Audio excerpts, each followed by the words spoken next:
establecer una relación más horizontal, ¿no? Porque cuando quieran, cualquier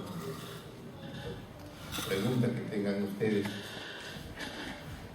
sobre el tema, ¿no? Lo que hemos preparado en esta oportunidad es una exposición sobre la reposición laboral en la jurisprudencia de cara, primero, a los nuevos criterios del Tribunal Constitucional sobre el tema, y luego con el advenimiento de la nueva Ley Procesal de Trabajo, ¿no? Ciertamente se ha producido todo un cambio vertiginoso en lo que se refiere a los criterios jurisprudenciales sobre la reposición.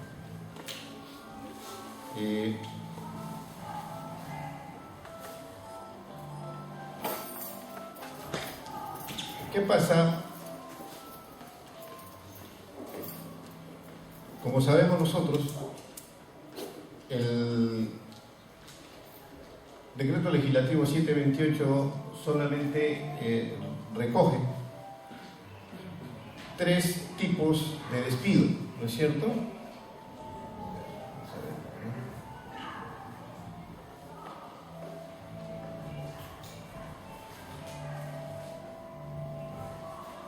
Bien, entonces el decreto 728 establece 3 tipos de despido, ¿no? El despido nulo, el despido arbitrario y el despido indirecto.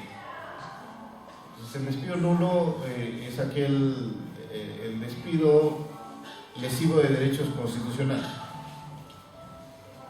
Y nuestra ley laboral contiene, el 728, contiene las causales del despido nulo. Entonces, entre estas causales de despido nulo, encontramos la afiliación sindical, artículo 29 del 728, la participación en actividades sindicales, el despido por represalia del trabajador que acciona contra su empleador y es despedido por ese motivo, un despido por represalia, el despido discriminatorio, ¿no? Cuando el despido entraña un acto de discriminación por raza, sexo, religión, idioma o cualquier motivo de discriminación. Y finalmente el despido de la mujer embarazada. Entonces, el decreto 728 nos habla de un despido nulo y nos habla de 5 causales, ¿no? Y como digo, si queremos definir al despido nulo, es el despido lesivo de derechos constitucionales. 5 únicas causales establecidas originalmente y después se complementaron con 2 causales más, ¿no? Esto es el despido del portador del virus del VIH y el despido del discapacitado. Entonces, ese es el despido nulo, ¿no? El primer tipo de despido que establece el decreto 728, como sabemos, el decreto 728, el decreto legislativo, pues, de la década de los 90, ¿no es cierto? De los 90, ¿no? De 91. Entonces, y el despido nulo es el único caso en que, de acuerdo al decreto legislativo 728, procede la reposición. Única posibilidad de reposición, ¿no? Porque es un sistema, pues, de estabilidad laboral relativo, ¿no? Estaba establecido en el 728. Entonces, despido nulo, reposición.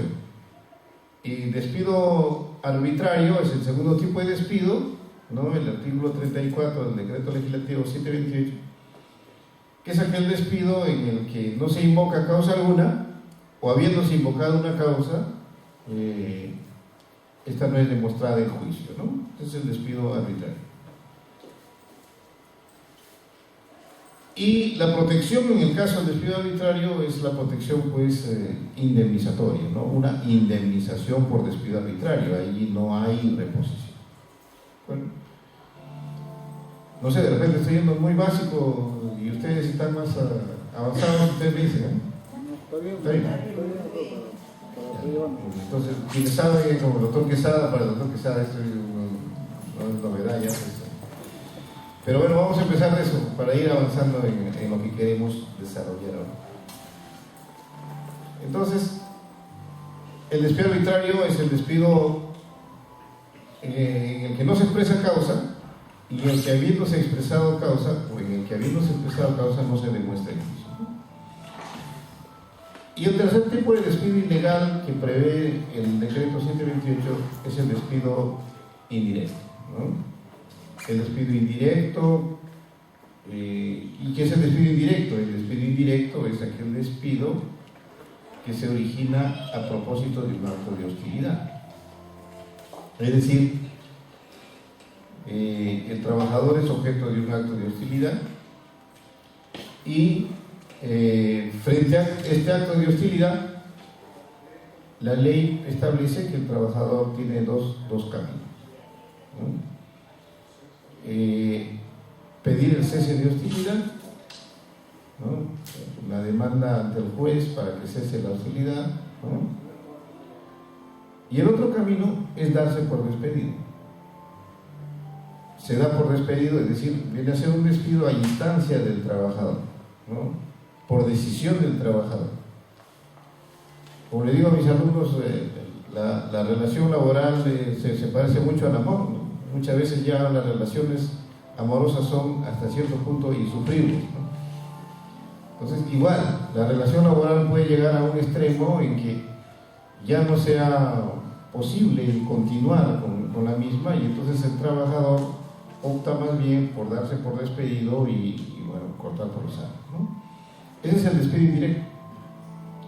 El trabajador frente a un acto de hostilidad se da por despedido y bueno, allí la protección es indemnizatoria.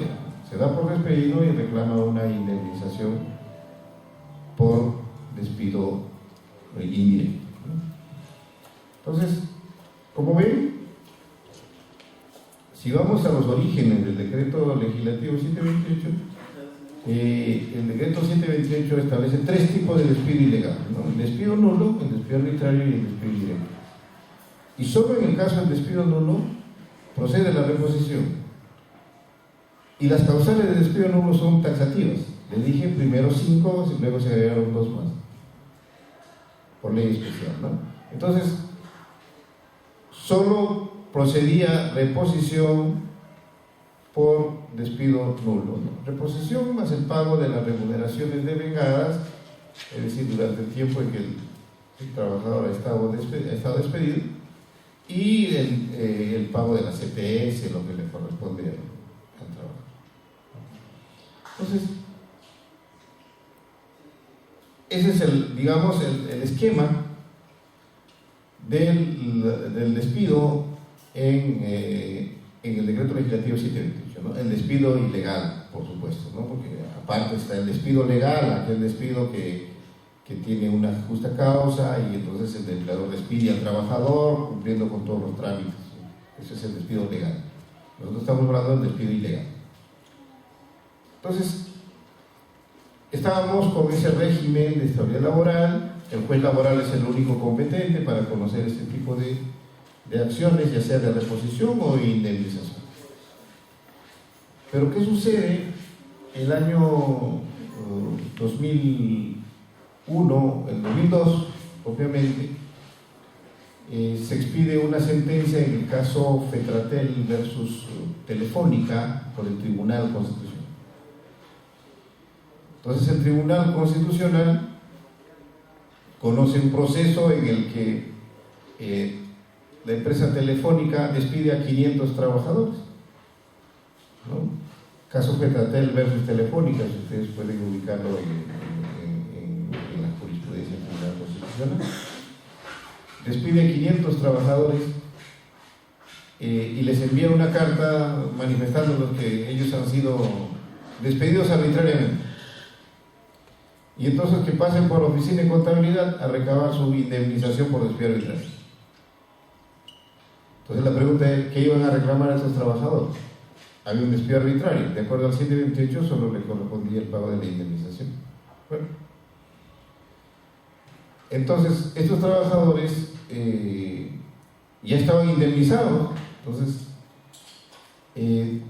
teóricamente en la vía ordinaria no podían reclamar nada, porque la sanción que establece la ley al despido arbitrario es la indemnización por despido, y si le estaban pagando la indemnización por despido ya no correspondía reclamar nada. Entonces, ¿qué hicieron los trabajadores? La Federación de Trabajadores presentaron un proceso de amparo, una acción de amparo, y el tribunal, en esta sentencia Retratel versus Telefónica, declara fundada la demanda y ordena la reposición de 500 trabajadores. Entonces, ¿qué dice el Tribunal Constitucional? El Tribunal Constitucional en esta sentencia señala 1124-2001, anoten ustedes, ¿no?, para que no piensen que lo estoy sorprendiendo. 1124-2001 y expedida en el 2002, julio. ¿Qué dice el Tribunal Constitucional? Dice: el 728 establece una protección indemnizatoria en el caso del despido arbitrario. Esto es la indemnización, pero esa protección no es acorde con la Constitución, artículo 27, que establece que el trabajador tiene derecho a una adecuada protección frente al despido arbitrario. Entonces, el Tribunal Constitucional declara, si se quiere, inaplica el 728 del artículo 34 y dice que no cumple con los parámetros constitucionales, y la protección esa indemnizatoria frente al despido arbitrario no es una protección constitucional, y en consecuencia la única protección que debe existir es la reposición. Y entonces ordena la reposición de 500 trabajadores de la Telefónica. Entonces la pregunta es, como ustedes se imaginarán, ¿cuál ha sido la actitud de un trabajador despedido arbitrariamente? ¿A dónde acudía? ¿A la vía ordinaria o a la vía de amparo?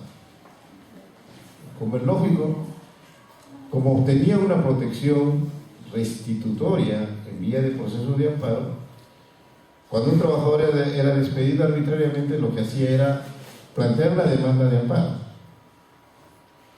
Y entonces, ¿qué originó esto? Que los procesos de amparo se incrementen y que el Tribunal Constitucional se vea inundado de procesos de amparo, y que los trabajadores ya no acudían a la vía ordinaria cuando había un despido arbitrario, sino acudían a la vía constitucional.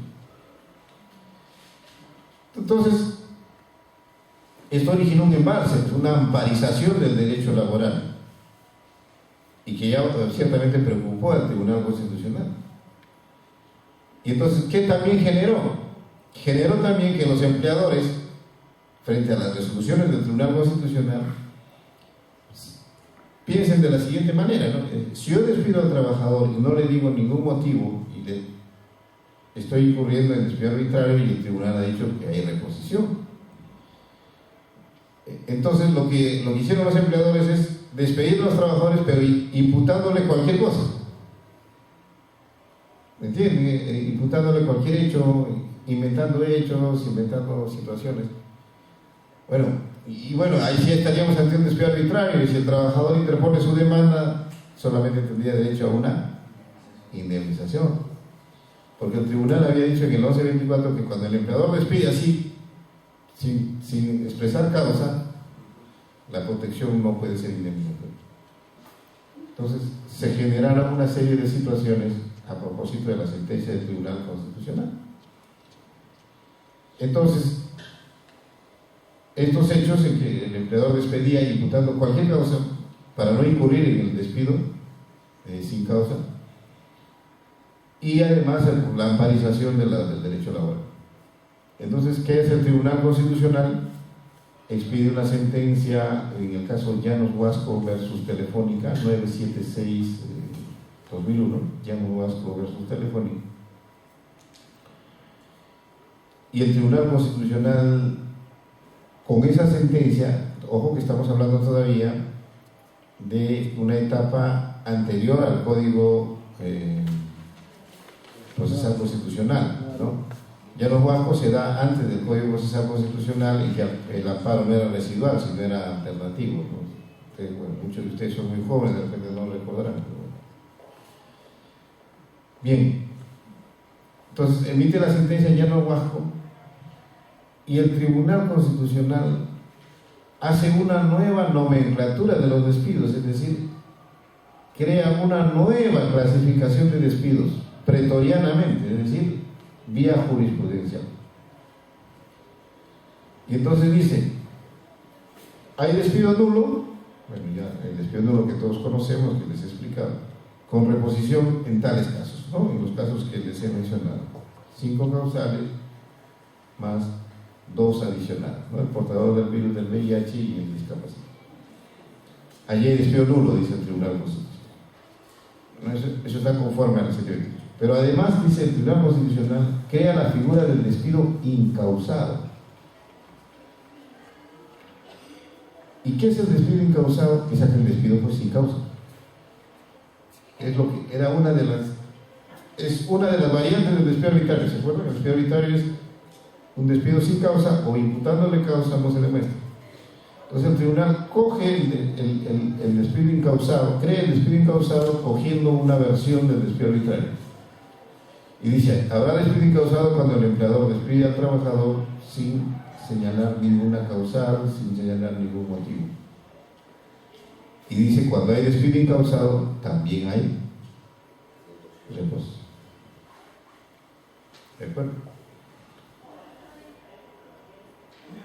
Y luego crea la figura también paralelamente del despido fraudulento. El despido fraudulento ustedes no lo van a encontrar en ninguna ley.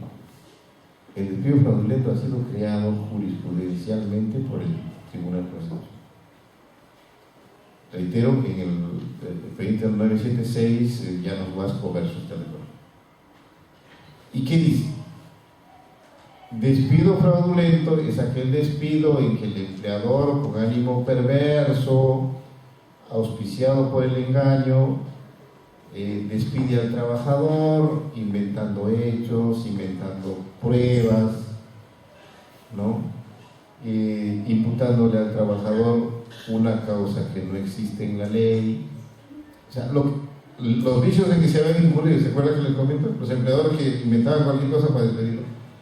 Entonces el tribunal dijo, un momentito, esos actos que hace el empleador los tipifico como despido fraudulento. Y entonces crea la figura del despido fraudulento y también le otorga protección restitutoria con reposición. ¿De acuerdo? ¿Hasta ahí está claro o alguna pregunta que sea fácil? ¿Está bien? Entonces, crea el despido fraudulento Llano Huasco con reposición. En la sentencia Llano Huasco. Entonces, teníamos entonces con derecho a reposición el despido nulo, el despido incausado y el despido fraudulento. El despido arbitrario se quedaba en 728 con el despido indirecto con efectos indemnizatorios. Entonces el tribunal en la sentencia Llano Huasco dice, entonces ahora ordenemos, ¿no? Como todo el mundo se va al amparo, vamos a ordenar en qué caso se puede ir al amparo y en qué caso se puede ir a la vía ordinaria. Entonces el tribunal dijo, bueno, se podrá ir a la vía de amparo cuando se necesite una tutela urgente y se podrá ir a la vía ordinaria cuando hay hechos que probar, cuando hay situaciones que esclarecer, y como el proceso de amparo no tiene etapa probatoria, habrá que ir a la vía ordinaria. Entonces, allí se da el nuevo Código Procesal Constitucional, y ya como ustedes saben, con el nuevo Código Procesal Constitucional se crea un instrumento que se denomina el precedente vinculante, ¿no? El artículo 7º del Código, título preliminar del Código Procesal Constitucional, crea el precedente vinculante. Y entonces el tribunal dice, bueno, lo que hemos hecho en Llano Huasco, mejor lo convertimos en un precedente vinculante y se crea pues el precedente vinculante que ustedes conocen, que es Bailón Flores, ¿no? El expediente 205-2006 o 206-2005. 205-2006. ¿Ah? 2006, muy bien. Se crea el precedente vinculante Bailón Flores, ustedes lo van a buscar. Bailón Flores, ya con el amparo residual, nuevo Código Procesal Constitucional, dice Bailón Flores lo mismo. En otras palabras, lo mismo, pero ya como precedente vinculante. Entonces, ¿qué teníamos en el escenario? Que si un trabajador era objeto de un despido nulo, incausado o fraudulento, acudía al amparo y pedía su reposición. Bueno, hasta ahí está bien. Y entonces, ¿qué pasa? Evidentemente, todo trabajador despedido se iba a la vía de amparo. Y el Tribunal Constitucional en algunos casos dijo, un momentito, de acuerdo al precedente vinculante Bailón Flores, en este caso hay pruebas que actuar, hay hechos que dilucidarse, entonces que vaya a la vía ordinaria, ¿de acuerdo? Entonces declaran improcedente la demanda y disponen que el competente es la vía ordinaria. Y entonces los trabajadores iban a la vía ordinaria y pedían reposición por despido fraudulento y por despido incausado, porque el tribunal les había dicho que tienen que ir a la vía ordinaria. Pero, como les dije, el juez laboral ordinario únicamente cuenta con el artículo 29 del 728. Y entonces el juez ordinario laboral le decía, ¿cómo voy a ordenar tu reposición por despido fraudulento o despido incausado si la ley laboral solo me autoriza para ello? ¿De acuerdo?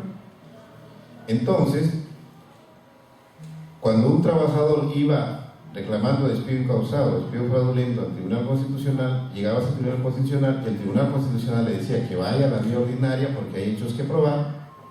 No es urgente, hay hechos que probar. Entonces el juez le decía, cuando iba a la vía ordinaria, el juez laboral le decía, mire usted, el despido fraudulento y el despido incausado que tú me invocas no está en el artículo 29 del 728, y yo solo puedo ordenar reposición por las causales que están en el artículo 29 del 728, que es afiliación sindical, actividad sindical, mujer embarazada, despido por represalia, el despido discriminatorio, ¿no? Todo lo que hemos dicho. Entonces le decía, en una primera resolución, le decía al trabajador o al demandante, cumpla con adecuar su demanda a una de las causales del artículo 29.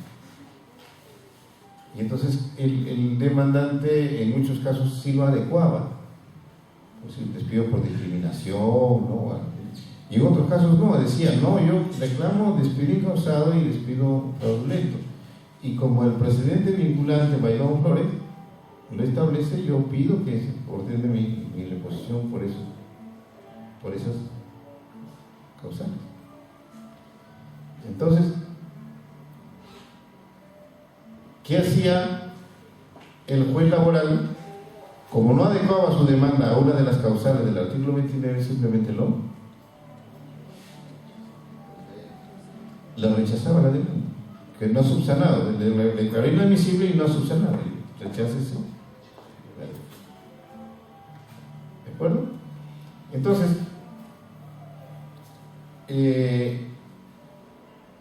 con el rechazo de la demanda, ¿qué hacía el trabajador? Yo les cuento un caso que hemos visto para que vean cómo hay una desarticulación en lo que había ya entre lo que resuelve el Tribunal Constitucional. Fíjense,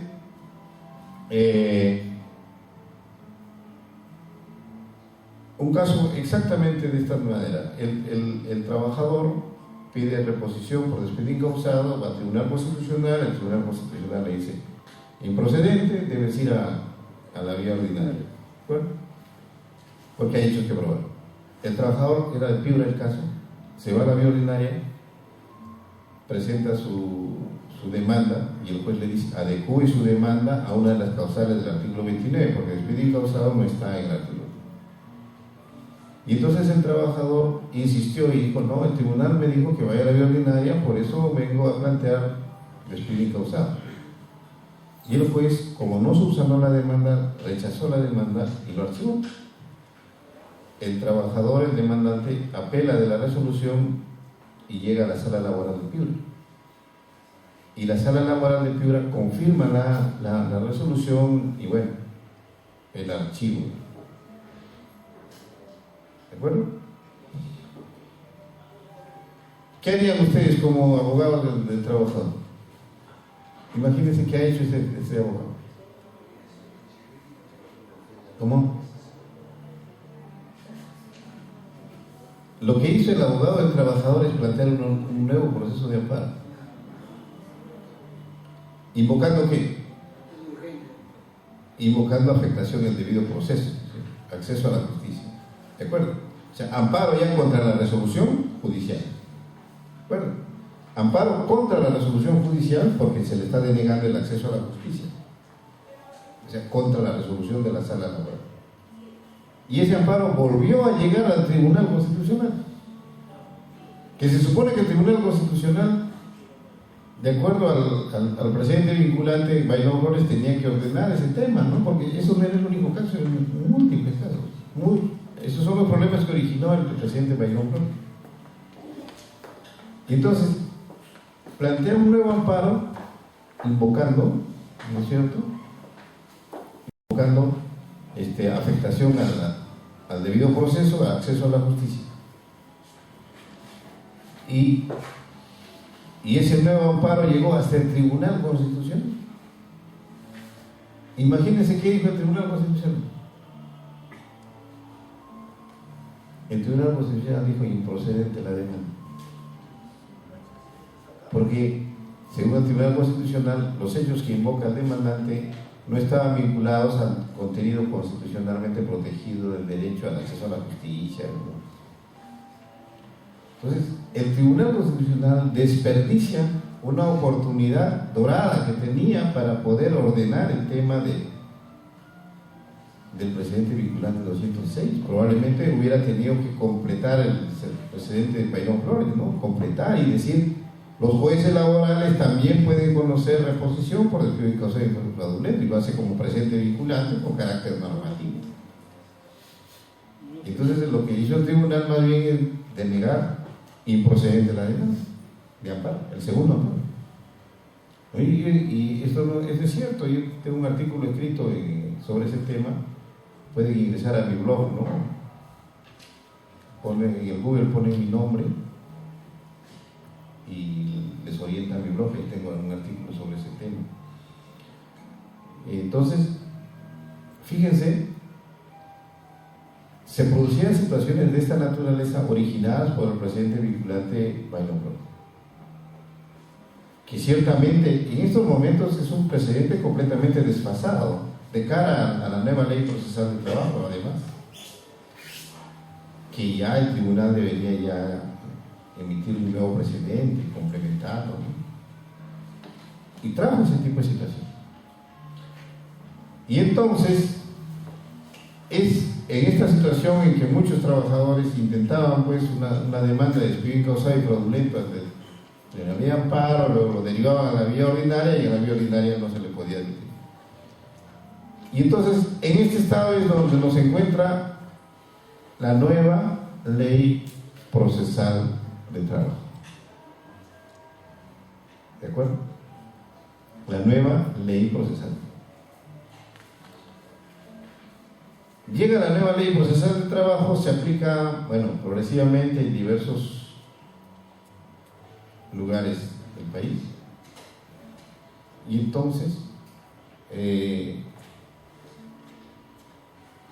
entonces, ¿qué pasa? La nueva ley procesal de trabajo, en el artículo 2.2 dice lo siguiente: los jueces laborales conocen en vía del proceso abreviado de la reposición cuando se trate de pretensión principal única. ¿De acuerdo?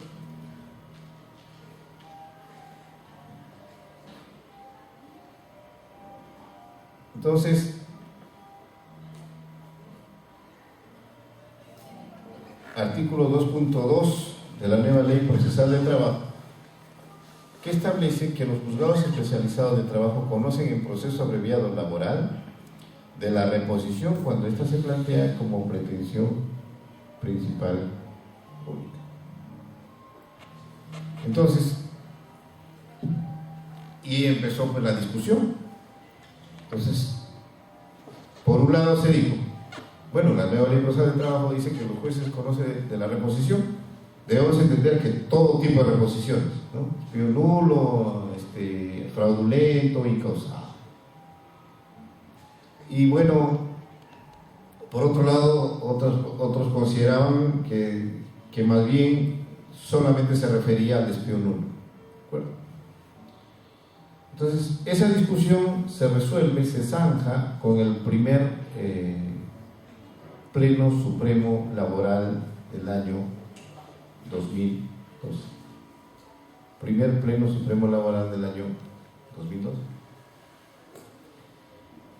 ¿Y qué dice el primer Pleno Supremo Laboral? Dice que los jueces de trabajo conocen del proceso de reposición por despido fraudulento y por despido incausado. Es decir, ya incorpora como competencia del juez de trabajo el despido fraudulento y el despido incausado.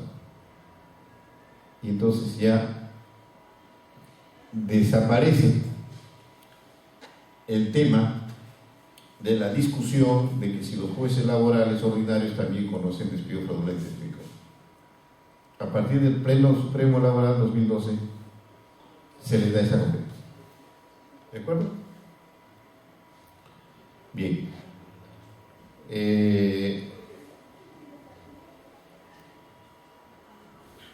La pregunta es, y empezó a surgir como pregunta, si la ley dice que en el proceso abreviado laboral el juez de trabajo conoce de la reposición como pretensión principal única, y ahí está la pregunta, dice, ¿se puede discutir la desnaturalización de un contrato sujeto a modalidad o el reconocimiento de la relación laboral como presupuesto previo al pronunciamiento respecto a la pretensión de reposición, ya sea por despido nulo, fraudulento o incausado? Parece obvia la pregunta, pero esto encendió un gran debate que hasta ahora incluso todavía se mantiene. Es decir, como la ley dice que solo procede reposición como pretensión principal única, la Corte Suprema interpretó esto de la siguiente manera. Inicialmente, la Corte Suprema interpretó inicialmente lo siguiente: que si uno planteaba reposición en vía de proceso abreviado por estas causales, nulo, fraudulento e incausado, solamente debía plantear la reposición en un caso en que ya la relación laboral está definida a tiempo indeterminado, no hay discusión, hay contrato de trabajo y no hay discusión. ¿Entiendes? Que la relación laboral, no hay discusión respecto a la relación laboral y solamente se puede pedir en vía de proceso abreviado laboral la reposición. Pero entonces, nosotros sabemos que tradicionalmente en el ámbito laboral, y bueno, pues el gran número de procesos es cuando no hay relación laboral reconocida. Desde muy antes, cuando un trabajador reclamaba, por decir, beneficios sociales, y aquí encuentro abogados muy bien, con mucha experiencia, torquezadas, cuando demandan beneficios sociales, no demandaban, solicito se declarara la existencia de una relación laboral más beneficios sociales. Siempre se ha pedido pago de beneficios sociales, nada, ¿no?, con su liquidación. y el juez ya sabía, se consideraba implícitamente que ahí había que primero definir si había relación laboral y luego determinar si había o no beneficio social. ¿De acuerdo? Incluso cuando se pide siempre reposición, no se pide solicito la declaración de la existencia de una relación laboral a tiempo indeterminado más reposición. No, simplemente reposición. Entonces, esta opinión era muy restrictiva. Una opinión muy restrictiva en el sentido de decir que solo se puede pedir en proceso abreviado laboral cuando es la pretensión única, la reposición. Porque si el trabajador no tenía su relación laboral definida, por decir un locador de servicios, o quien estaba con un contrato sujeto a modalidad, ya tenía dos pretensiones. No solamente la reposición, sino la desnaturalización del contrato sujeto a modalidad o el reconocimiento de la relación laboral por primacía de la realidad. Entonces, si ya tenía dos pretensiones, ya no había pretensión principal única, entonces tenía que ir a la vía ordinaria. No podía ir a la vía ordinaria. ¿De acuerdo? Entonces, nosotros nos encontramos con un caso, aplicando la nueva ley procesal del trabajo, en que el trabajador solamente había pedido reposición por despido fraudulento. Y entonces, el juez de primera instancia le declara infundada. Le dice: usted ha pedido reposición por despido fraudulento, pero no ha pedido la desnaturalización del contrato sujeto a modalidad. ¿Entiende? Y en consecuencia, infundar la demanda. Porque ¿cómo va a pronunciar sobre un despido fraudulento si usted no ha pedido la desnaturalización del contrato sujeto a modalidad para que sea un trabajador a tiempo indeterminado? Entonces le declara infundar la demanda. Esto sube a la sala y entonces la sala se pronuncia aquí en este expediente 225-2013 se pronuncia en discordia. Hay dos votos.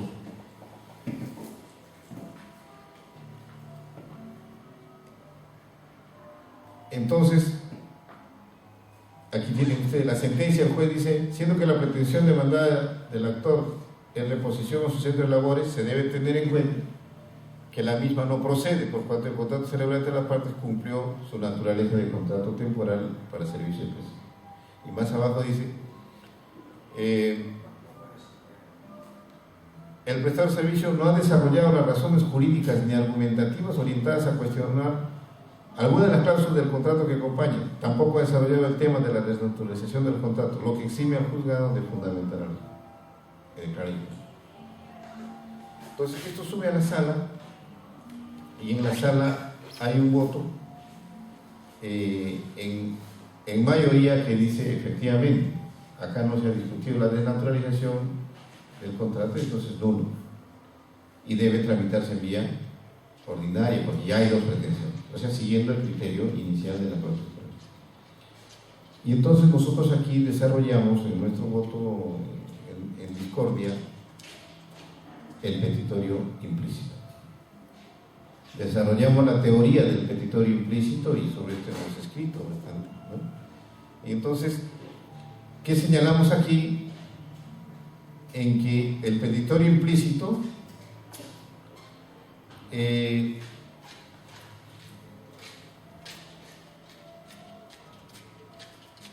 origina precisamente a partir del principio de congruencia, ¿no? Entonces, para explicar un poco el petitorio implícito, nosotros sabemos que el principio de congruencia establece que la resolución del juez tiene que pronunciarse exactamente sobre las pretensiones, respecto a las pretensiones planteadas en la demanda. El juez no puede ir más allá, ¿no es cierto? Es decir, el objeto del proceso lo fijan las partes y dentro de esos límites el juez debe decidir. El juez debe fallar de conformidad con lo alegado y probado por las partes, y la sentencia no puede excederse dentro de los límites de las pretensiones deducidas por el actor. Ese es el principio de congruencia. Es un principio sacrosanto del derecho procesal clásico y que sustenta nuestro proceso civil, por decirlo. Ustedes revisan el artículo 7º del Código Procesal Civil, título preliminar, hace referencia al principio de congruencia. Pero en el proceso laboral se admiten excepciones al principio de congruencia, hipótesis de flexibilización del principio de congruencia que se justifica por la necesidad de garantizar la vigencia de la tutela jurisdiccional en un Estado democrático y social del derecho. Entonces, el principio de congruencia en el proceso laboral admite flexibilizaciones, hipótesis de flexibilización.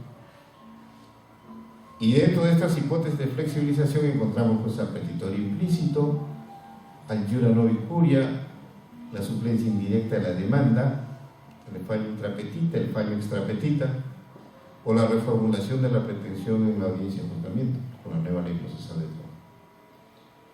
Entonces, es posible que en un proceso laboral se pueda flexibilizar el principio de congruencia precisamente por esa necesidad de garantizar el acceso a la tutela judicial. Y entonces encontramos nosotros al petitorio implícito, que es una hipótesis de flexibilización del principio de congruencia en un Estado democrático y social de derecho. ¿Qué significa el petitorio implícito? El petitorio implícito parte de la idea siguiente.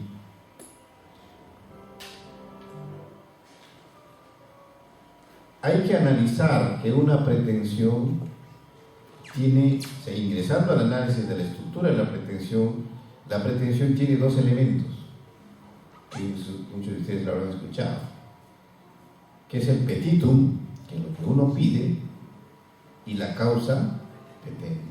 La causa petendi es la razón de pedir, es decir, los fundamentos por los que uno pide, los hechos en los que uno se sustenta para hacer ese pedido.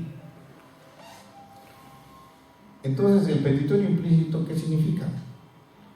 De que si el juez en las argumentaciones de hecho, en la causa petendi expresada en la demanda, aprecia que existe una petición implícita, debe pronunciarse sobre ese petitorio. Entonces, cuando un trabajador pide beneficios sociales, implícitamente pues está diciendo que ha tenido una relación laboral. Entonces no necesita demandarlo expresamente reconocimiento de la relación laboral más beneficio social. Y eso ha sido siempre así. Entonces nosotros le damos forma a partir del petitorio implícito y al decir que si el juez en los fundamentos de hecho, ya sea en la demanda o en la contestación, aprecia que se expresan situaciones que tienen que ser materia de pronunciamiento, tiene que pronunciarse y no es necesario que el trabajador expresamente lo solicite. Entonces nosotros partimos del petitorio implícito y entonces señalamos que en ese caso el trabajador había pedido su reposición por despido fraudulento, pero implícitamente en los fundamentos de él estaba diciendo que su contrato estaba desnaturalizado. Entonces no podemos decir que tiene que solicitarlo expresamente y ya habría dos pretensiones, no. La pretensión es única reposición. El petitorio implícito es la desnaturalización del contrato modal o, en algunos casos, que se declare la existencia de una relación laboral por primacía de la ley. Entonces desplegamos esta figura del petitorio implícito en nuestro voto, pero el petitorio implícito se puede aplicar en estos supuestos que estamos señalando, cuando se demanda pago de beneficios sociales, pero implícitamente se está reclamando, y ya les expliqué, la desnaturalización del contrato modal o de la declaración de la existencia de una relación laboral por primacía de la ley. Igual en el caso de nulidad de despido fraudulento y despido incausado. Pero ojo, no es tan sencillo como aplicar el petitorio implícito, por si acaso hay que hacer esta precisión, o sea, no es fácil decir implícitamente, porque a partir de esta tesis que hemos desarrollado y lo hemos publicado, incluso tenemos un artículo que está en nuestro blog, en las revistas de soluciones laborales y diálogo en la jurisprudencia, a partir de esto hay muchos que acuden al tribunal, dicen, considéralo como petitorio implícito. Incluso hasta me dice usted, como usted ha escrito, no es tan sencillo como decir que todo sea petitorio implícito. Para uno poder instrumentar un petitorio implícito, es necesario que se den ciertas condiciones.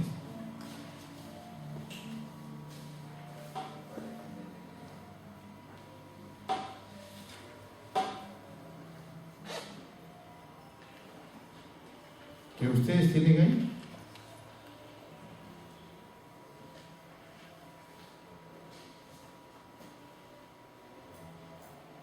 Es necesario que se den ciertas condiciones: garantía del contradictorio, derecho de defensa, derecho a la prueba y la interdicción de la arbitrariedad.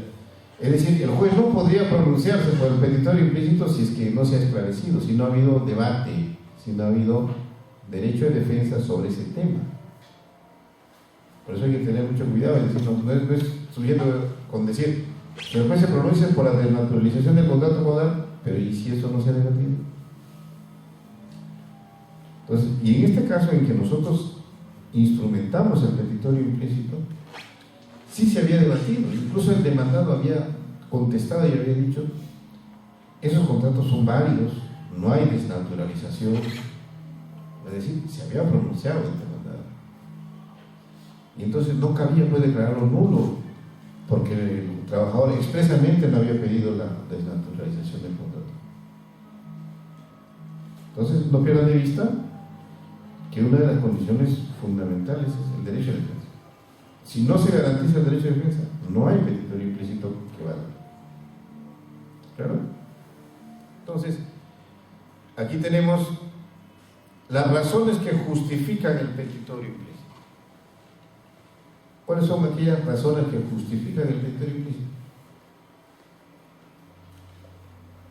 Prevalencia del oral sobre el escrito. ¿De acuerdo? Es decir, si en lo oral se ha expresado, si en los hechos se ha expresado situaciones que merecen un pronunciamiento del juez, ello debe ser materia de pronunciamiento. Prevalencia del fondo sobre la forma, economía procesal, eficacia del proceso, tutela jurisdiccional efectiva y razonable. Entonces, en ese caso fue un voto en discordia, pero ya después se llegó a debatir este tema en el Pleno Jurisdiccional Laboral del año pasado, el 6 y 7 de septiembre de 2013. Y precisamente la primera ponencia es la que resulta, la segunda ponencia es la que resulta ganadora, ¿no? Porque ¿qué decía la primera ponencia? El proceso abreviado laboral debe contener una sola pretensión principal, y cuando se advierte además que la pretensión principal es un petitorio implícito, el juez debió advertir esta situación al momento de la calificación de la demanda, pronunciándose respecto de la imposibilidad de acumular otra pretensión. Al no haber actuado así, la sentencia es nula. Y la ponencia nuestra, que sustentamos justamente a raíz de esta sentencia, es que señalamos que nos encontramos ante un petitorio implícito en virtud del principio intuitivo y debe ser objeto de pronunciamiento por el juez cuando se aprecia que se ha garantizado el derecho de defensa de la parte demandada, etc.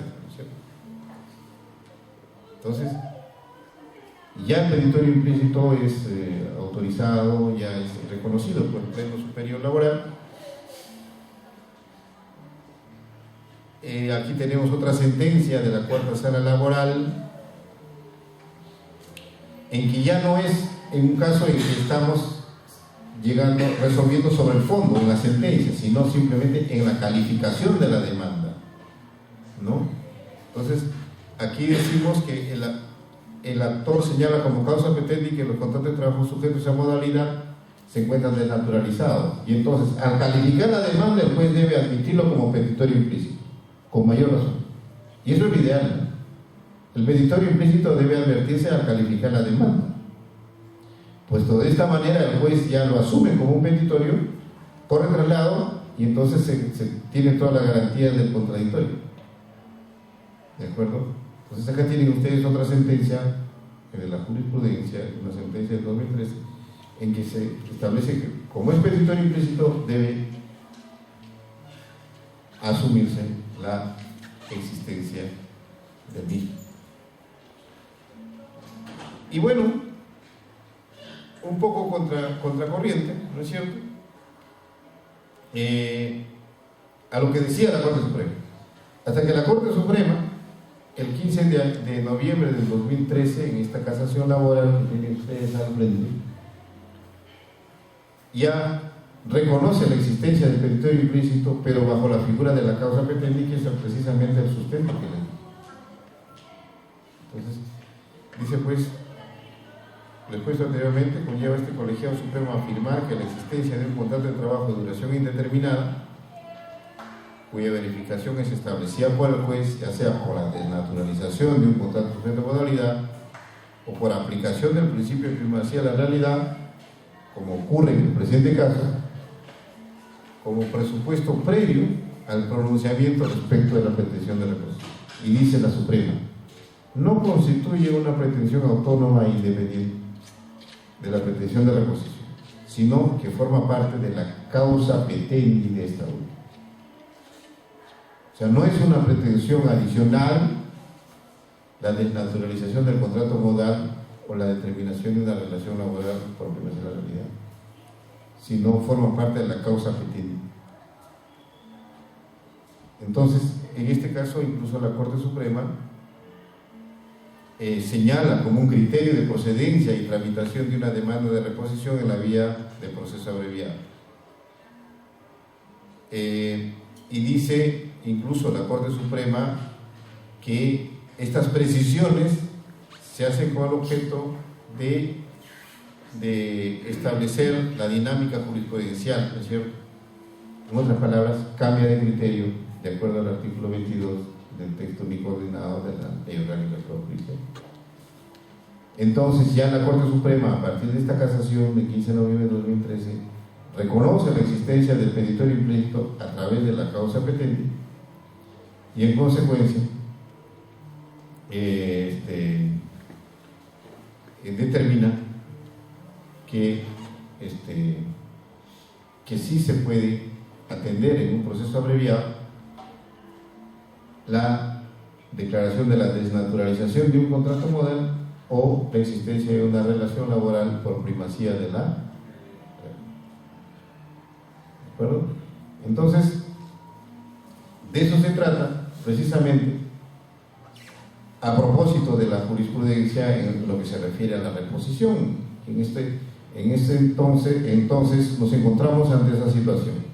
Se puede pedir reposición ante el juez especializado laboral en vía de proceso abreviado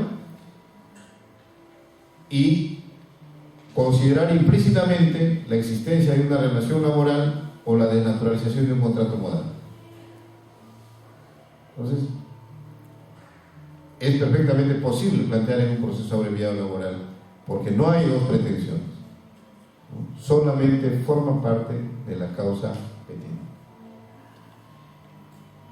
Y nos encontramos ya ahora cerca con el segundo Pleno Jurisdiccional Supremo Laboral en materia laboral, 2014, publicado el 4 de julio del 2014. ¿Verdad? Entonces, ¿qué dice aquí el segundo Pleno Jurisdiccional Supremo? Que en aplicación, pues la ley anterior es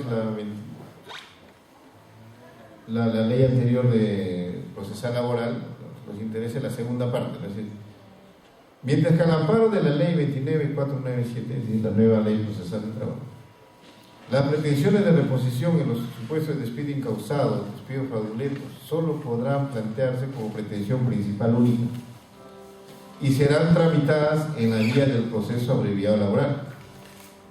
Mientras que si son acumuladas a otras pretensiones distintas a aquella, serán de conocimiento del juez laboral en vía del proceso ordinario laboral. Entonces, algunos, con este segundo Pleno Supremo del 4 de julio de este año, algunos han considerado de que murió esa posibilidad de demandar el proceso abreviado también el reconocimiento de la relación laboral.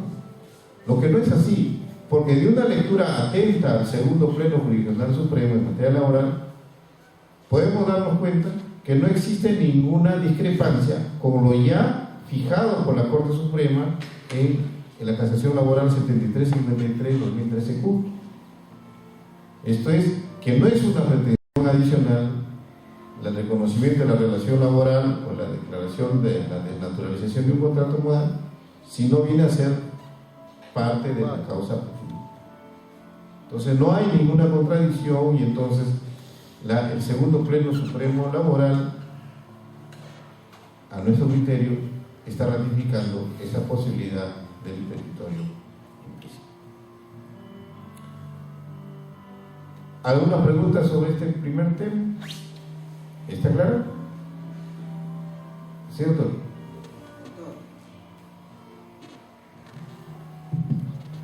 Sí, diga. La primera al fondo, doctor. Sí. Gracias, doctor. La pregunta es concreta. Si se puede acumular en el proceso por despido causado y fraudulento el pago de las remuneraciones devengadas, y se puede indicar presente en un por favor.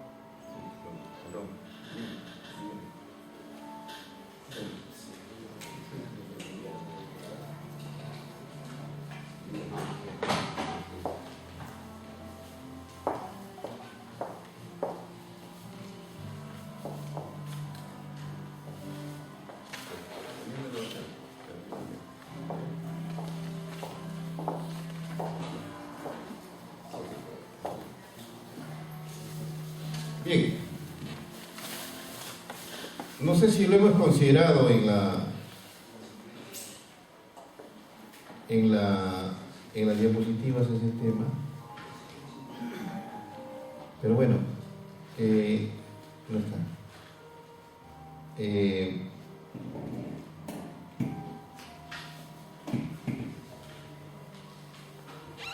El pago de las remuneraciones devengadas está establecido en el artículo 40 de la nueva ley procesal del trabajo, del decreto 728, y dice: en los procesos de reposición por despido nulo, el juez, además de ordenar la reposición, ordenará el pago de las remuneraciones devengadas y los depósitos de la CTS de todo el tiempo en que el trabajador ha estado despedido. ¿De acuerdo?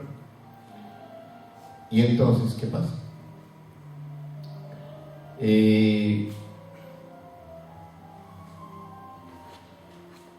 Sucede que cuando un trabajador es repuesto en un caso de reposición por despido nulo, se ordena el pago de las remuneraciones devengadas. Incluso nosotros hemos señalado de que no es necesario incluso demandarse. Es decir, si el trabajador solo demanda reposición, ¿de acuerdo?, y no reclama las remuneraciones devengadas, el juez puede otorgarlo, aunque no lo reclame en la demanda, y no sería un fallo extrapetita, porque como ustedes saben, nuestra legislación reconoce la posibilidad de que el juez emita fallo extrapetita, pero no fallo extrapetita. ¿De acuerdo? Entonces, no sería un fallo extrapetita incluso si no lo reclama y el juez le otorga. Más bien sería simplemente la aplicación del principio de que lo accesorio sigue la suerte del otro. Principal. ¿De acuerdo? Entonces, incluso no es necesario, porque si no, sería un contrasentido de que si no lo pide, tenga que hacer otro proceso para declarar la renuncia de vengada. ¿Es cierto? Exacto. Entonces, en el despido nulo no hay problema porque la ley lo dice. ¿De acuerdo? La discusión es, y ayuda a su pregunta seguramente, doctor, ¿qué pasa en el despido incausado y el despido fraudulento? El Tribunal Constitucional, por decir, cuando ordena la reposición por despido incausado o despido fraudulento, dice sin remuneraciones devengadas y deja salvo del trabajador para que lo pueda reclamar en la vía ordinaria. Entonces, y bueno, hay un pleno superior laboral del 2008 que establece que se puede reclamar remuneraciones devengadas, ya sea como indemnización, lo procesan, o como remuneraciones devengadas. Entonces, En el caso del despido incausado y el despido fraudulento son despidos nulos, es decir, son despidos que se han declarado nulos, el acto de terminación de la relación laboral se ha declarado nulo y en consecuencia se está ordenando la reposición del trabajador. Y si se ordena la reposición del trabajador, el trabajador no ha estado afuera porque le gustaba estar sin trabajo, por propia voluntad. El trabajador ha estado fuera por una decisión del empleador que después fue declarada ilegal por resolución judicial. Y entonces nosotros conceptuamos de que sí le corresponden las reposiciones de vengada, pero tiene que solicitarlo, ¿entiendes? Porque ya no habría una accesoriedad prevista en la ley, ¿no? Una accesoriedad prevista en la ley, ¿de acuerdo? Tiene que solicitarlo, es decir, reposición por despido incausado más reposición de vengada. Reposición por despido fraudulento más reposición de vengada. ¿Sí? Ahora, ese es el criterio que nosotros manejamos, que les advierto que no es un criterio unánime, ¿no? Entonces, en la Corte Suprema todavía no se ponen de acuerdo sobre ese tema, me parece, y no hay todavía pronunciamiento sobre eso. Entonces, eso es lo que tengo que decir. Bien. A ver, otra pregunta, bien, doctor. Doctor, hace un momento usted estuvo explicando respecto a las pretensiones implícitas. Como estuvo explicando respecto a no había necesidad como de que se expresara, sino que se sacaba de la causa petente. Sí. Y en ese sentido, doctor, si nosotros sacamos una pretensión implícita de la causa petente, entonces no estaríamos desvirtuando de cierto modo lo que se ha venido a llamar por lo que se ha venido a llamar la pretensión principal única. Ya no sería única, no sería principal única, no sería principal y otras más. Entonces estaría ya hablando ya en términos procesales. O sea, yo quisiera que usted pudiera explicar esto, ¿no? Porque ya si nosotros, incluso usted señalar que el juez en la calificación de la demanda puede señalar que es otra pretensión que se hace sacada de la causa petente. Entonces ya no habría pues una pretensión principal única, sino habría más. Entonces, ¿cómo podríamos explicarnos esta figura, ¿no? Y respecto, doctor, permítame también, respecto a lo que el colega preguntó hace un momento, el pago de devengados es un efecto que se señala pues, en el artículo 40 del decreto del 22 que en el caso de despido nulo, al reponerse, se le tiene pues obviamente que pagar al trabajador, pero es un efecto, no es una pretensión. En todo caso, doctor, usted podría detallarlo más al respecto. Bueno, sobre la devolución de vengada creo que está claro, ¿no? O sea, el tema del petitorio implícito es que todo parte del 2.2 de la nueva ley procesal que dice se puede pedir la reposición en vía de proceso abreviado como pretensión principal única. ¿De acuerdo? Entonces, para empezar, la regulación de venganza es pretensión accesoria, no es principal. ¿De acuerdo? Entonces ahí no hay ningún problema. El problema es ¿por qué la nueva ley procesal de trabajo crea el 2.2? Porque se le ocurre. El 2.2 estableció la ley procesal del trabajo con el objeto de garantizar los derechos fundamentales del trabajador, es decir, que el proceso de reposición sea un proceso más rápido a través de un proceso abreviado. Ese es el objeto de la ley. No es primero que el hecho de ser pretensión principal única y después proceso abreviado, para que, como se trata de cautelar el derecho al trabajo, un derecho constitucional, tenga una vía expeditiva, una vía abreviada. Entonces, si nosotros decimos de que si el trabajador además está solicitando la declaración de la existencia de una relación laboral por primacía de la realidad o la desnaturalización de un contrato modal, ya es otra pretensión que se vaya al ordinario, estaríamos vaciando de contenido el decreto, el artículo 2.2. Entonces, ¿quiénes irían al 2.2? Los que tienen relación laboral ya definida. ¿Y quiénes son? Si nosotros hacemos una estadística de los procesos laborales, o mínimo, en la mayoría, si no es un 90% de los procesos laborales, no hay relación laboral. Antes de declarar la existencia de un despido fraudulento, tiene que declarar que hay una relación laboral a tiempo determinado. Entonces, tenemos que partir nosotros de la intención de la ley. Si nosotros diríamos solamente podrá plantear reposición en vía de abreviada como pretensión principal única, la reposición, y no se puede discutir otra cosa más allí, ese artículo sería letra muerta, no tendríamos procesos abreviados. Entonces, precisamente de eso, cuando se habla de pretensión principal única y cuando estamos hablando del petitorio implícito, no estamos hablando de otra pretensión, es lo mismo. O sea, el juez no puede decir que le toca beneficios sociales a un trabajador si antes no declara la existencia de una relación laboral. Es de siempre, ¿no es cierto? Ese es el fundamento. Ese es el fundamento. Ahora, si el trabajador quiere ir a la vía ordinaria, muy bien. Y ahora, pues, como efecto, como consecuencia de que la ley ha tenido eficacia, tiene resultados, la nueva ley procesal de trabajo ha originado que los procesos laborales se embalsen enormemente. Los primeros procesos laborales se resolvían en 3 meses con la nueva ley, 2 instancias, juzgado y sala. ¿Y qué originó eso? Que como resulta, digamos, un proceso célere, todos los que tenían sus demandas laborales bajo el brazo y no se animaban a plantearlo, se animaron a plantear, y hay cantidad de procesos. A la sala laboral de oralidad de Lima ingresan 500 apelaciones al mes, una sola sala. Entonces ya no es posible que los plazos, en lo que se refiere a la promoción de audiencia. Y entonces pretender eso, enviar al proceso ordinario, ¿sí?, 2 audiencias, esto ya no tendría remedio, ¿no? Entonces, el petitorio implícito se justifica de esa manera, y de que ya ha sido reconocido por la Corte Suprema como la instrumentación de la causa petente, ¿no? Bien. Otro tema en la jurisprudencia de la reposición es el tema del iura novit curia. ¿Qué pasa?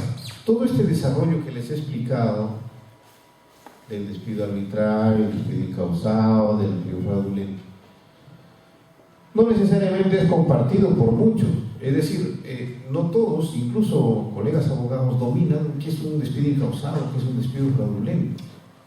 Entonces nosotros nos hemos encontrado con casos en los que el trabajador, por decir, en un caso concreto que tenía que el iura novit curia, en un caso concreto en que el trabajador demanda nulidad de despido y reposición. ¿De acuerdo? Y ustedes saben que para la nulidad de despido tiene que darse una de las causales del artículo 29, ¿no es cierto? Ya les expliqué. Afiliación sindical, actividades sindicales, discriminación, despido por represalia, mujer embarazada, portador del virus del VIH. Entonces nosotros vimos que en el proceso no se acreditaba ninguna de las causales de despido nulo, pero sí había despido incausado, porque el empleador había terminado la relación laboral al finalizar un contrato modal que se desnaturalizó. Y como se desnaturalizó, la relación laboral solo podía darse por terminada por una causa justa. Y entonces había despido incausado. La pregunta es, ¿se le podía ordenar la reposición por despido incausado y no por despido nulo que había solicitado el demandante? Entonces aquí entramos a analizar el iura novit curia. El iura novit curia, que está pues en el artículo 7, el título preliminar del Código Civil, el juez tiene la obligación de aplicar la norma jurídica pertinente, aunque no haya sido invocada en la demanda. Esto concuerda con el artículo 7 del título preliminar del Código Procesal Civil. Y el Tribunal Constitucional, acá tienen ustedes jurisprudencia del Tribunal Constitucional sobre ese tema, en que habla precisamente de la aplicación del iura novit curia, ¿no? Aquí tienen 2 sentencias en que el Tribunal Constitucional dice que el Tribunal tiene el poder de deber identificar la norma jurídica que sirve de fundamento a la pretensión solicitada. Y entonces, para evitar un perjuicio innecesario, procede la aplicación del iura novus curia, ¿no? Entonces, pues, en ese caso, la pregunta era, no había despido nulo, pero sí era un evidente despido incausado. ¿Se le puede reconocer un despido incausado? La respuesta fue sí, ¿no? Entonces, por iura novus curia se ordenó su reposición por despido incausado, pero ese tema sí había sido debatido en el proceso. Ojo, ¿no? Tampoco no podemos ordenar una reposición por una causal que no ha sido debatida. Entonces, allí es la aplicación del iura novus curia. Pero también tenemos casos en que no procede la aplicación del iura novus curia, que también hemos tenido oportunidad de resolver. Por decir, cuando el trabajador solicita, hemos visto un caso en que solicita la reposición por despido fraudulento. Ya saben ustedes que es un despido fraudulento. Y entonces durante el proceso se verificó que no se daban ninguna de las condiciones o ninguno de los elementos del despido fraudulento. Es decir, no había hechos inventados, no había hechos no tipificados, no había ninguna de las características de un despido fraudulento. Pero sí estaba clarísimo que había un despido arbitrario. Pregunta: ¿se le podría ordenar la reposición, la indemnización por despido arbitrario? Entonces, aquí no se puede aplicar el iura novus curia porque el trabajador estaba pidiendo una protección restitutoria que le restituye. No estaba pidiendo indemnización. Allí no se puede aplicar el iura novus curia porque ya se estaría cambiando la pretensión, que viene a ser una manifestación de voluntad del demandante, ¿no?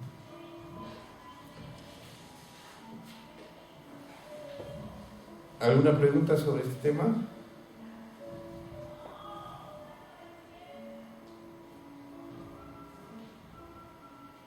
Bueno, aquí tenemos los casos. Y queríamos hablar además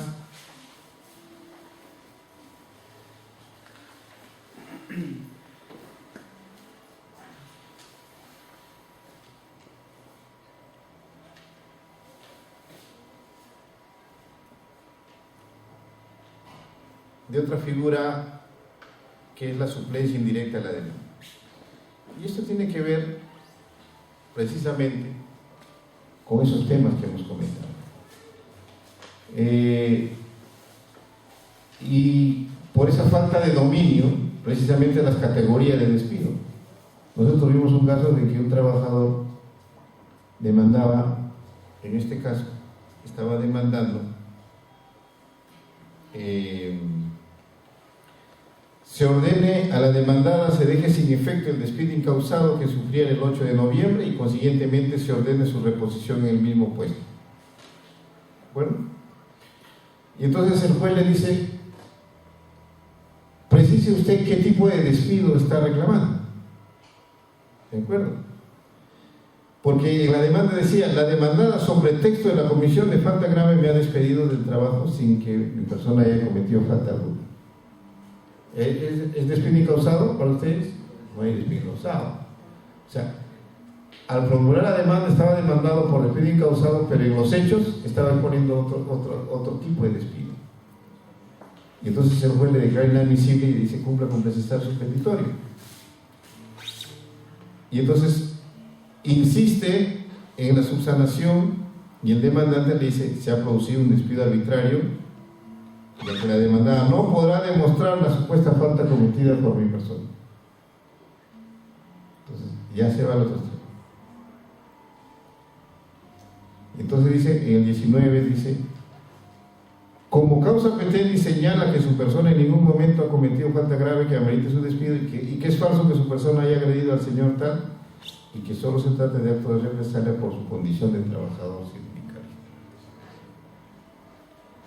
Entonces ya hay otro tema, ¿ya no es cierto? Ya el despido nulo podría ser, ¿no?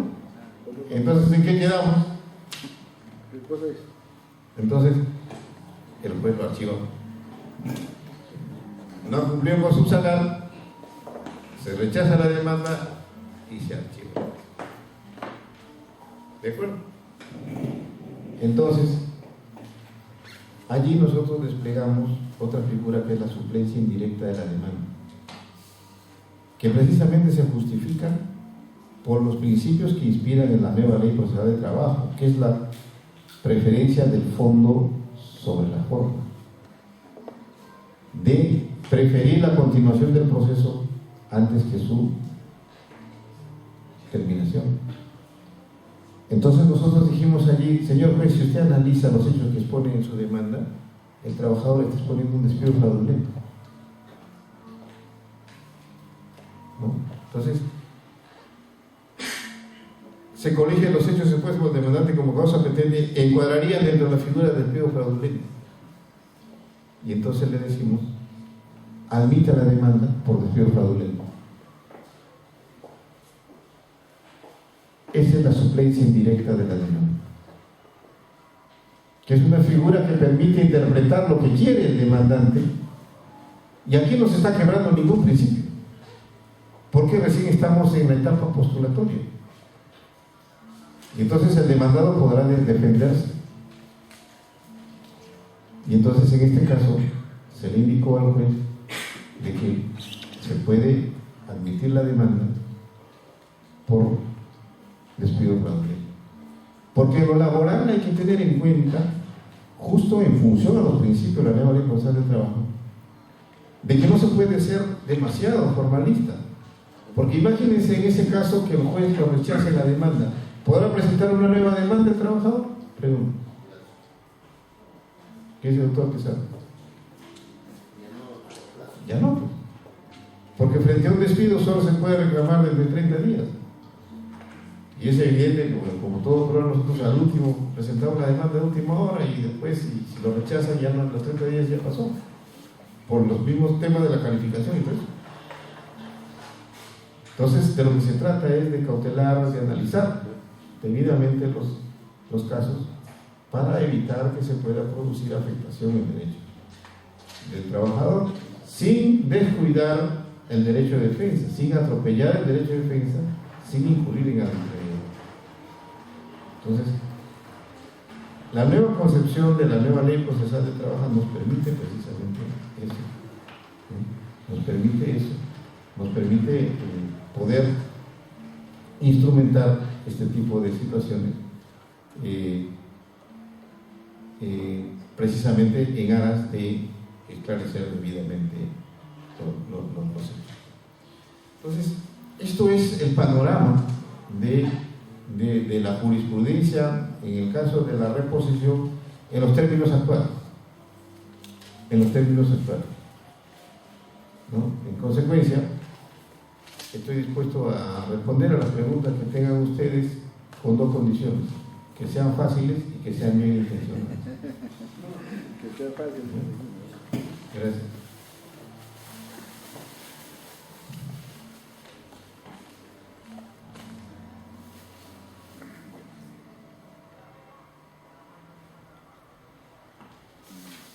Doctor, Sí, doctor, diga.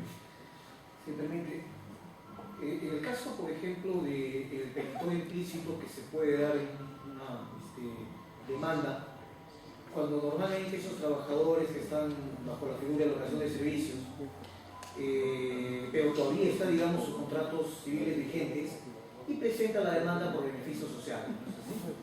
Y ahí se tiene que aplicar también, en todo caso, la pretensión implícita del establecimiento primero del vínculo laboral.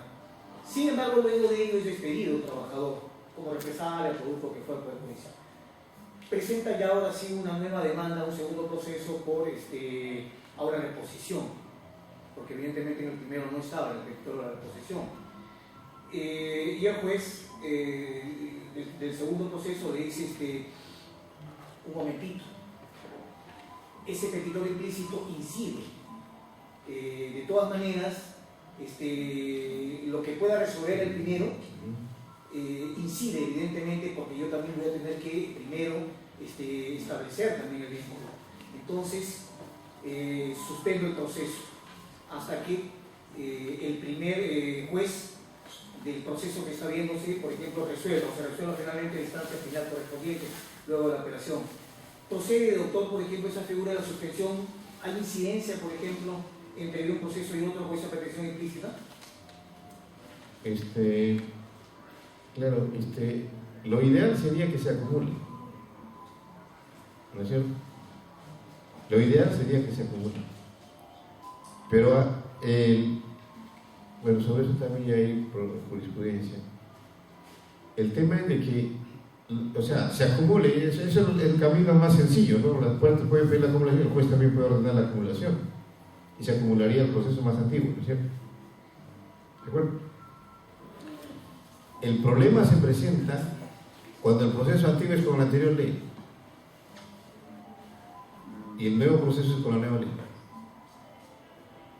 No sé si será el caso que usted consulta. No, en todo caso, más bien está en la sala, ya en el primer proceso de apelación. Por eso, pero es los con... documentos que no han querido acumular, estoy digamos, ¿no? Por eso, ¿es con la antigua ley o con la nueva ley? Con la nueva ley, los dos procesos. Con la nueva ley lo propio sería que la acumulación, ¿no? El problema es cuando el primer proceso es con la antigua ley, ¿no? Entonces, con la antigua ley no se puede acumular un proceso con la antigua ley con la nueva ley, sería un Frankenstein, sería complicado. Parece fácil, pero es complicado, porque las reglas de la carga de la prueba son distintas. Ustedes saben que con la nueva ley procesal de trabajo la carga de la prueba ha revolucionado completamente, o sea, ha quedado desfasada la regla de la carga de la prueba con la ley anterior, ¿no? Ahora la nueva ley procesal del trabajo concibe la carga probatoria dinámica,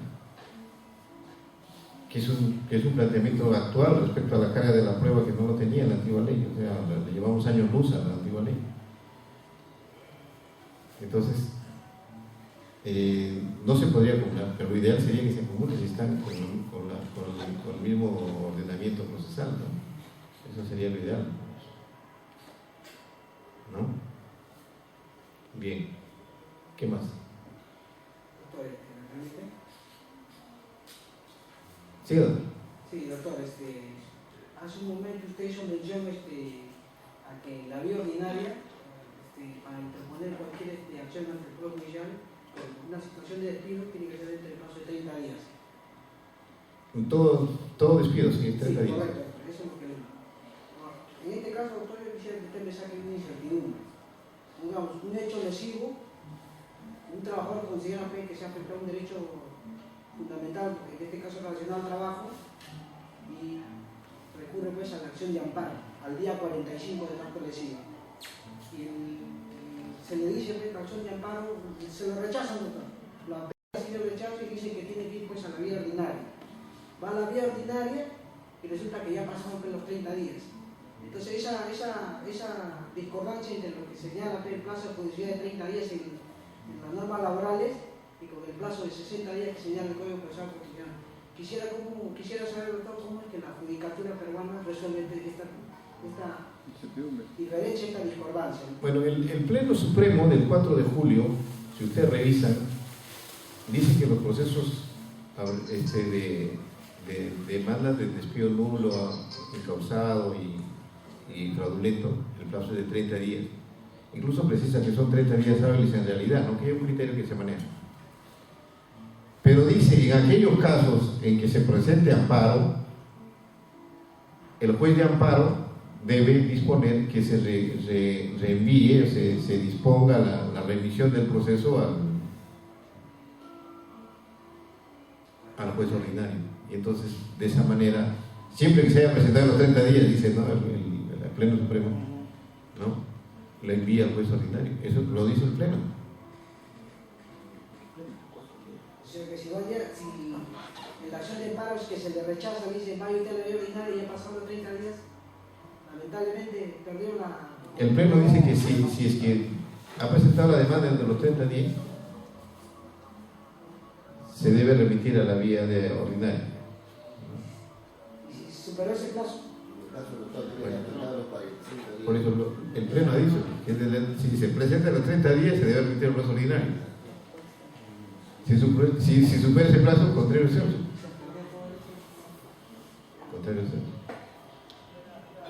Seguramente, bueno, el Pleno razonó en el sentido de que se le han pasado los 30 días y se ha ido al amparo, ¿no? Sabiendo que le iba a declarar improcedente. Pero ese es el razonamiento del Pleno. Es diferente. Doctor, ¿de qué pleno ha sido eso? El 4 de julio se ha publicado el último Pleno Supremo. 4 de julio de 2014. Sí, este año, el peruano.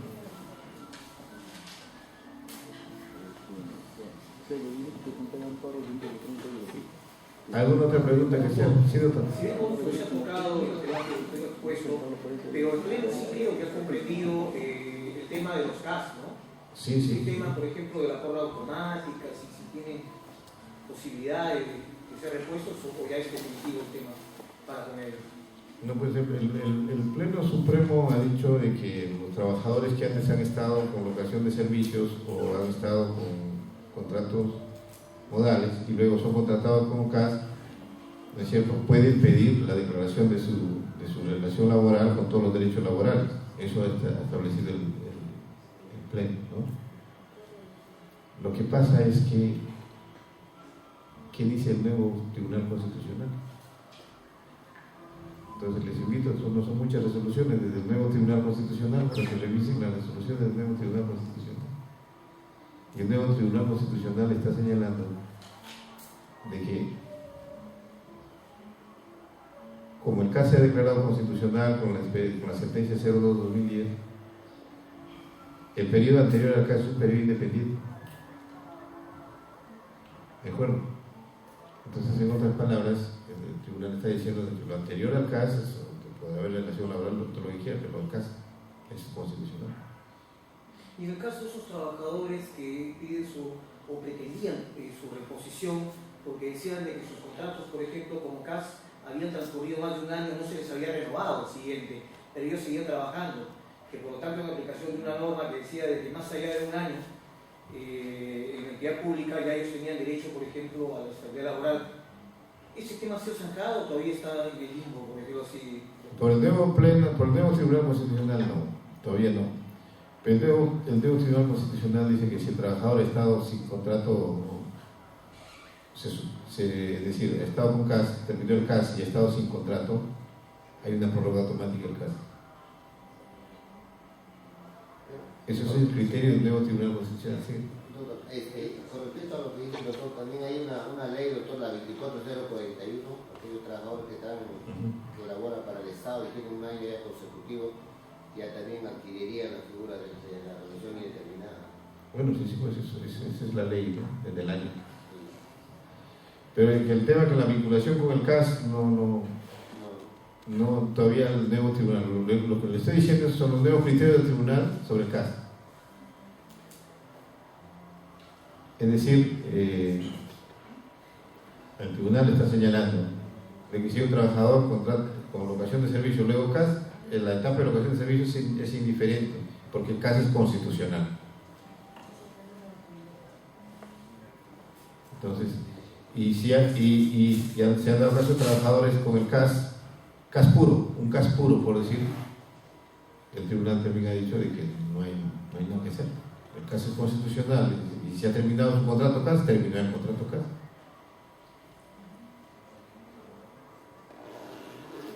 Esas son las sentencias del nuevo Tribunal Constitucional. Y si los trabajadores siguen laborando, habiendo su contrato terminado, por decirlo, en el mes de febrero o marzo, y siguen laborando ya sin contrato, CAS, 4 o 5 meses, también se va renovando automáticamente. Ese sí, ese es el prórroga automática del CAS. Una consulta, si eres trabajador colocador de servicios y pasas a personal de confianza.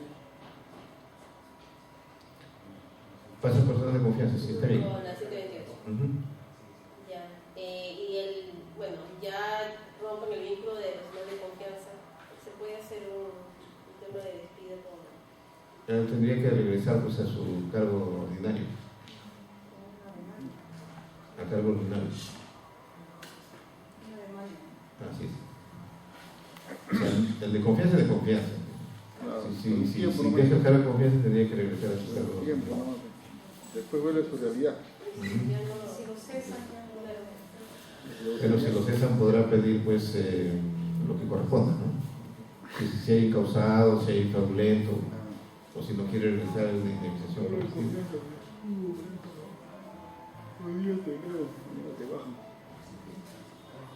Muy bien, lo veo un poco triste después de lo último que les he contado. Buenas noches. Bien, doctores, entonces ha sido un gusto. ¿Qué viene el doctor a despedirse?